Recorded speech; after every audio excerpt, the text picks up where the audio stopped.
Bom dia, meninos e meninas do quarto ano. Vamos começar a nossa aula de hoje. Para a nossa aula de hoje, meninos, vocês vão pegar a apostila grupo 4 e eu vou explicar para vocês como é que as indústrias surgiram no Brasil, né? Nas nossas duas aulas anteriores, a gente estudou um pouquinho sobre a história da indústria do mundo, né? Que a indústria surgiu na Inglaterra. Agora a gente vai entender como foi que a indústria chegou no território brasileiro. Vamos lá? Nós estudamos então que as indústrias surgiram na Inglaterra. E vocês sabem que o Brasil, na época em que a Europa desenvolvia-se, o Brasil ainda era uma colônia de Portugal. Ou seja, Portugal havia descoberto o Brasil e era Portugal quem decidia tudo que seria produzido e não produzido no território brasileiro. Então, coloquem a apostila de vocês na página 210. Bom, vamos entender um pouquinho. Em 1785, quando o Brasil ainda era uma colônia de Portugal, a rainha de Portugal, Dona Maria I, ela criou um decreto, uma ordem, que estabelecia que no Brasil era proibido ter indústrias. Por quê? Porque nessa época Portugal estava mais interessado no fato de que o Brasil explorasse a matéria-prima, que no caso era o ouro, para mandar todo esse ouro para Portugal, né? E como o Brasil não tinha nenhuma produção industrial, tudo que o Brasil precisasse em termos de indústria, Portugal iria vender para o Brasil a um preço muito caro, o que gerava muito lucro, tanto para Portugal quanto para a Inglaterra, porque naquela época Portugal e Inglaterra eram nações amigas, ok? Então, desde o princípio da Revolução Industrial na Europa, o Brasil foi terminantemente proibido de ter indústrias em seu território por conta disso, porque a Dona Maria I, a rainha de Portugal, ela exigia que o Brasil voltasse todas as suas atividades econômicas para extração de ouro e produção agrícola que seria mandada para Portugal. Mas acontece que houve uma época na Europa em que a Europa começou a ser invadida pela França, invadida e dominada por Napoleão Bonaparte da França. E Napoleão ameaçou invadir Portugal. E a família real portuguesa teve que vir fugido para o Brasil. Eles surgiram para o Brasil para não serem dominados por Napoleão Bonaparte. E foi assim que a família real portuguesa chegou aqui no Brasil, que a Dona Maria acabou com esse decreto e permitiu que aqui no Brasil houvesse indústrias, né? E as primeiras indústrias então começaram a se formar no território brasileiro. Mas acontece que naquela época o território brasileiro ainda era muito precário em termos de industrialização.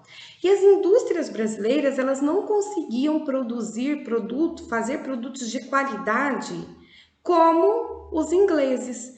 Então, as indústrias brasileiras, elas surgiram, mas elas não evoluíram. Por quê? Porque as pessoas que viviam no Brasil naquela época, elas preferiam comprar os produtos ingleses, porque os produtos produzidos no Brasil não eram de tão boa qualidade. E assim, com falta de pessoas, de consumidores, as indústrias brasileiras que surgiram naquela época acabaram indo à falência. Vocês vão grifar essas frases aqui. Eu não vou ler com vocês porque tudo isso que eu falei é o que está escrito. Então vão grifando e lendo e depois nós vamos para a página 211. Na página 211, eu vou explicar para vocês sobre o segundo período da industrialização no Brasil. Assim que acabou o ouro de Minas Gerais, o Brasil não tinha uma outra atividade econômica para gerar lucros e rendas, até que descobriu-se o café, né? E o café, num primeiro momento, ele passou a ser produzido no Vale do Paraíba, que é uma região que fica do Rio de Janeiro até São Paulo, então fica no litoral do Brasil. O Brasil, nessa época, tornou-se o maior produtor de café do mundo inteiro, ok? E essa região do Vale do Paraíba tinha um solo muito infértil, né? E esse solo começou a não produzir café suficiente para exportar para o mundo inteiro. E o Brasil começou então a produzir café numa região chamada Oeste Paulista. E essa região, Oeste Paulista, é a região que pega aqui Campinas, Ribeirão Preto e Jundiaí. Quando o Brasil começou a produzir café nessa região, o café brasileiro tornou-se reconhecido mundialmente. E a produção de café acelerou muito no Brasil. Acontece que precisava, nesse momento, então, de indústrias. Indústrias para quê? Para torrar o café. Indústrias para quê? Para produzir sacos para ensacar o café. Porque tudo isso vinha de fora. E o Brasil não tinha mais tempo de esperar que tudo isso viesse de fora. Era necessário que o Brasil tivesse indústrias já, para que a produção de café ficasse ainda mais acelerada.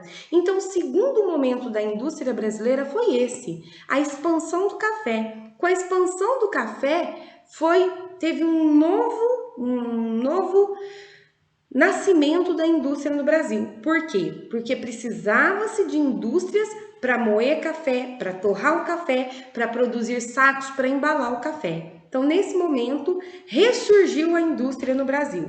Mas todas as indústrias que ressurgiram no Brasil nessa época, elas ressurgiram voltadas para o café. Eram indústrias que produziam máquinas e produtos e tudo que era relacionado ao café. Nesse momento da história do Brasil também, teve muita importância uma lei chamada Lei Eusébio de Queiroz. Essa lei era uma lei que proibia terminantemente que novos escravos viessem da África. E aí os donos das fazendas de café, eles tinham muito dinheiro que eles guardavam para quê? Para comprar escravos. E como eles não iam mais comprar escravos, eles pegavam todo esse dinheiro e começaram a investir nas indústrias. Então, esse foi o segundo momento do renascimento da indústria no Brasil. Vamos agora para a página 202. Agora nós vamos falar sobre as indústrias no Brasil no século XX. Eu falei para vocês que a indústria no Brasil ela teve vários momentos. O primeiro foi quando a família real veio morar no Brasil. O segundo foi com a expansão do café. E agora, no século XX, um novo renascimento da indústria do Brasil surgiu com a Primeira Guerra Mundial. Naquela época, todas as indústrias, antes da Primeira Guerra Mundial, todas as indústrias que existiam no Brasil, elas eram voltadas para o café. Elas não produziam bens para a população. Tudo que a população precisava ainda era comprado de indústrias fora do Brasil, ou seja, ainda era importado.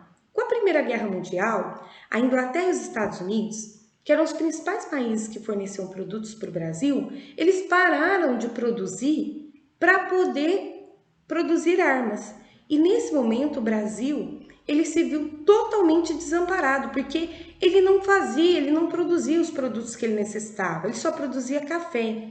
E aí nesse momento, né, da Primeira Guerra Mundial, foi que os governantes brasileiros perceberam a importância de desenvolver no Brasil indústrias para produzir tudo, para produzir arroz, feijão, tecido, para produzir roupas para as pessoas, tudo que as pessoas precisavam, porque tudo isso vinha de fora. E no primeiro momento em que Inglaterra e Estados Unidos pararam de mandar esses produtos para o Brasil não tinha mais de quem nem de onde comprar. E foi aí que então o Brasil começou a produzir, começou a surgir no Brasil, no pós-Primeira Guerra Mundial, as primeiras indústrias que não estavam relacionadas com o café. Então, em 1930, o Brasil já contava com várias indústrias, como, por exemplo, alimentos e roupas, né? Então, esse foi o terceiro momento da industrialização no Brasil, quando o Brasil começou a ter, então, indústrias que não eram relacionadas somente ao café. Página 213. Agora, aqui na página 213, nós temos a década de 1950, que foi quando vários empresários começaram a desenvolver e a investir em indústrias de telecomunicação e de veículos aqui no Brasil. Por que vieram para o Brasil as indústrias de veículos?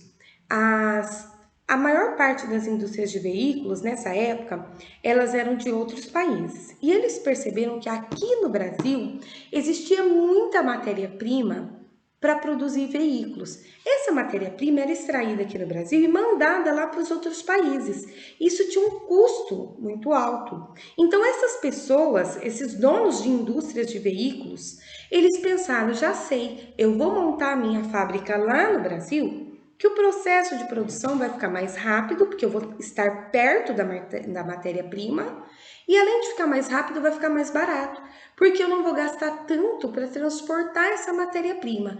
E aí foi o quarto momento da indústria brasileira. Bom, e de lá para cá, a indústria brasileira, a cada dia que passa, ela tem crescido mais e mais e mais e ganhado muitos investimentos. Nós temos, por exemplo, a Petrobras, que era uma indústria brasileira, mas que infelizmente foi privatizada, mas que é uma indústria de extração do petróleo.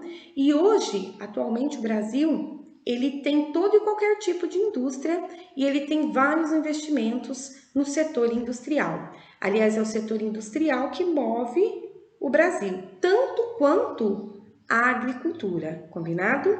Agora, meninos, eu vou explicar para vocês os exercícios dessa aula. Vamos lá? Meninos, os exercícios da aula de hoje, eles começam na página 214. Então, vamos lá. De que forma as manufaturas e fábricas foram proibidas no Brasil? Por que era proibido que houvesse fábricas no Brasil? Porque a rainha de Portugal, que era a Dona Maria I, ela não queria que o Brasil desenvolvesse indústrias, né? Ela queria que o Brasil produzisse matéria-prima e produtos agrícolas que eram exportados para Portugal. E ela queria também que todos os produtos industrializados que o Brasil precisasse fossem comprados de Portugal, porque isso gerava lucro e muito dinheiro para Portugal. Então, é isso que vocês vão escrever na questão de número 1. Questão de número 2. Qual é a relação entre a produção do café no Brasil e a locomotiva a vapor? Eu não expliquei isso para vocês no texto, mas eu vou explicar agora. Quando o Brasil começou a se tornar o maior produtor de café do mundo, precisava-se que esse café fosse transportado até o litoral do Brasil para ser colocado nos navios e enviado para todos os países do mundo. E esse café ele era transportado de mula mesmo. Punha 2 sacos numa mula e a mula ia cavalgando até o litoral brasileiro. E isso era muito demorado. E foi aí então que surgiu no Brasil a locomotiva a vapor e foram construídos no Brasil as primeiras ferrovias. Então, qual que é a relação da produção de café com a locomotiva a vapor? A locomotiva a vapor ela veio para o Brasil para poder levar o café que era produzido aqui no Oeste Paulista, que é na região de Ribeirão Preto, para o Porto de Santos. Quando a gente vai para Ribeirão Preto, vocês já perceberam que tem um viaduto onde ficam os trens, assim? Dá para a gente ver. Aquela ferrovia ali, ela foi construída nessa época que nós estamos falando. E para quem já teve a oportunidade de ir até o Porto de Santos, né? Existem ferrovias que levam, né, que ligam a nossa região aqui de Ribeirão Preto a esse porto, que é o Porto de Santos. Por quê? Porque todo o café que era produzido aqui na nossa região, ele era levado para o Porto de Santos e do Porto de Santos ele era distribuído para a Europa inteira, para os Estados Unidos, para outros países da América Central. Então essa é a relação que existe entre a produção do café e o surgimento da locomotiva a vapor. Questão de número 3, né? Que produto agrícola cultivado no Brasil colaborou com a modernização do Brasil? Bom, tá na cara, né? Leiam as alternativas e marquem a alternativa correta. Questão de número 4 agora, né? Na página 215. No dia 5 de novembro de 2015, um mar de lama formado por 34 milhões de metros cúbicos de rejeitos de minério invadiu rios e cidades no estado de Minas Gerais, soterrando e destruindo tudo que estava à sua frente. Esses rejeitos estavam em uma barragem de uma empresa mineradora que ruiu. O mar de lama causou problemas e graves consequências, desde a barragem do município de Mariana, em Minas Gerais, até o litoral do Espírito Santo, onde o Rio Doce, um dos rios prejudicados, encontra o oceano. Observe as fotos a seguir. Olha só, meninos. E agora eu vou falar um pouquinho para vocês sobre essas empresas, sobre essas indústrias de mineração. Toda indústria, ela precisa de minérios para poder funcionar. Minério de ferro, minério de alumínio, tudo quanto é tipo de metal. E o Brasil é um país riquíssimo em minério de ferro, em minério de alumínio, bauxita e etc. Então, muitas empresas mineradoras vêm para cá para extrair esse minério. Acontece que o processo de extração de minério, ele gera muita lama. Por quê? Porque esse minério de ferro, ele está grudado na terra. Então, as empresas, as indústrias de mineração, elas tiram essa terra com o minério de ferro e lava para ficar só com o minério. Esse processo de lavar gera barro. E esse barro ele tem que ser depositado em algum lugar onde ele vai ficar contido, onde ele vai ficar preso. Muitas vezes, essas barragens, elas têm uma capacidade de barro que elas comportam. E você não pode colocar mais, porque se você colocar mais, elas estouram e causam desastres ambientais. Nós temos o desastre da cidade de Mariana, mas nós também temos o desastre de Brumadinho. Só no Brasil, duas barragens de lama de mineração romperam, causando muitos desastres ambientais. E isso é culpa da indústria, porque é a indústria que tem que ter consciência ambiental de não deixar que isso aconteça. Bom, explicado isso, vamos lá. A atividade mineradora realizada pela empresa responsável pela barragem que se rompeu é industrial, né? Com certeza. Pensando nisso, converse com o professor, com seus colegas, sobre as consequências positivas e negativas que as atividades industriais podem trazer para os seres humanos e para o meio ambiente. Meninos, é impossível que nós, hoje, vivamos sem indústria. O nosso modo de vida, a nossa sobrevivência depende da existência da indústria. Porém, também é responsabilidade da indústria promover ações que não vão prejudicar o meio ambiente. E é mais responsabilidade ainda do governo cobrar das indústrias que elas desenvolvam esse tipo de ação. Continuando, item B de bola. Em grupos, pesquise a atual situação do Rio Doce, que é o principal rio da região onde aconteceu o desastre de Mariana, e verifique como ficou a vida da população das cidades por onde ele passa, se essa vida voltou a ser normal ou não. Bom, vocês não vão pesquisar sozinhos. Eu já pesquisei e eu vou mostrar para vocês agora 2 vídeos. O primeiro vai ser a barragem se rompendo. E o segundo vai ser como que está hoje a situação desse rio e das pessoas que vivem e dependem desse rio. Vamos lá?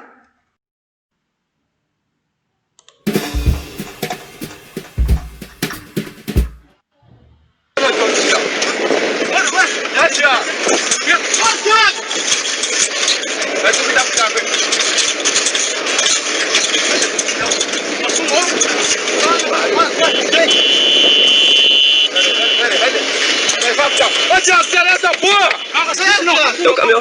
Volta. Ô, meu camarada, volta, vira o caminhão e racha fora, vira o caminhão e racha fora. Volta, Zé. Volta.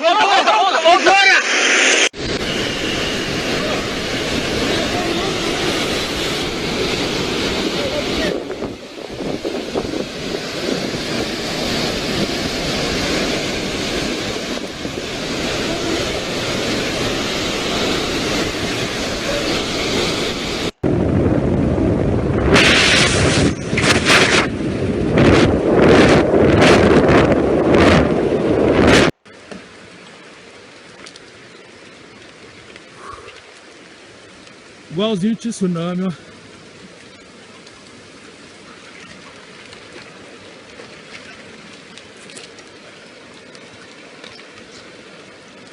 O carro tá lá embaixo.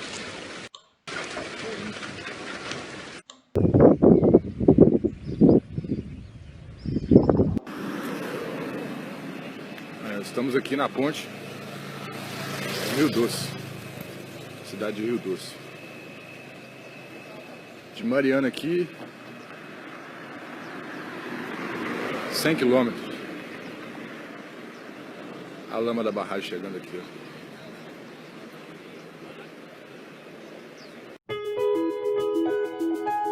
Um rio, muitas histórias.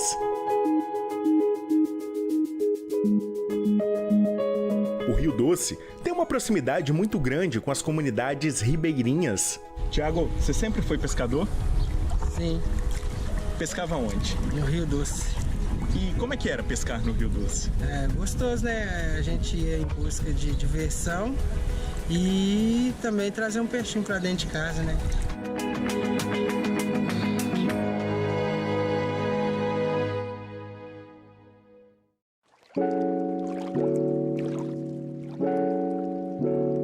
Há quase 4 anos, após o rompimento da barragem de Fundão em Mariana, mais de 39 milhões de metros cúbicos de rejeitos atingiram o rio Gualacho do Norte e desaguaram no Rio Doce. 39 municípios de Minas Gerais e do Espírito Santo foram impactados. O que o rejeito provocou aqui? Bom, a eliminação da reflorestamento da margem do rio, a casa de mel, a casa de apoio que presta estágio aí para escolas técnicas. Então, e as frutíferas foram todas embora. Então, e aqui a horta foi atingida indiretamente, porque fiquei sem acesso e sem trabalhadores. Então, tudo que eu tinha plantado aqui, eu perdi. Para reparar e compensar os danos provocados pelo desastre, foi criada a Fundação Renova. Mais de 7 mil pessoas estão envolvidas neste trabalho. Ao todo, já foram desembolsados mais de 6 bilhões de reais. Nesta nova fase dos capítulos do Rio Doce, vamos mostrar as ações desenvolvidas em Minas Gerais, numa websérie aqui no Portal Tempo. Você vai conhecer o reassentamento de Bento Rodrigues, que vai abrigar parte das famílias atingidas. Alegria a gente vai ter depois que cada um tiver com a sua chave na mão, entrando na sua casa para dormir, para levantar no outro dia. Isso vai ser o sentimento melhor que a gente tem na vida. O trabalho desenvolvido com produtores rurais, a restauração das obras sacras encontradas em meio aos rejeitos. O nosso objetivo é salvaguardar esse acervo sacro, conservar, restaurar, dentro das possibilidades de restauro que for possível, para devolver para a comunidade, mas principalmente resgatar a memória coletiva e a história de cada comunidade atingida. Vamos mostrar ainda o trabalho de recuperação do rio Gualacho do Norte, por meio de técnicas naturais. O processo de renaturalização aqui no rio Gualacho do Norte é recente, tem aproximadamente 3 meses. Numa área de 2 quilômetros, foram instalados 200 troncos de árvore. Renaturalizar nada mais é do que voltar ao natural. Então a gente utiliza elementos que são daqui da região, que a gente encontra nas margens, como troncos, galhos, raízes, e coloca dentro do rio. E quando a gente instala esses elementos naturais, a gente ajuda a natureza a se recuperar. Então o que a gente faz é acelerar esse processo de recuperação ambiental, criando ambientes mais favoráveis para a vida aquática. A construção de uma adutora em Governador Valadares, a recuperação de nascentes e o trabalho integrado com o Instituto Terra na restauração da Bacia do Doce. Tem ainda a história dos pescadores que hoje se transformaram em empreendedores. Tudo isso dividido em 10 episódios: Mariana, Governador Valadares, Tumiritinga, Itambacuri, Aimorés. Foram essas algumas das cidades visitadas. Você não pode perder, está demais. Acompanhe em www.tempo.com.br/capítulos do Rio Doce. Conto com a sua companhia, hein?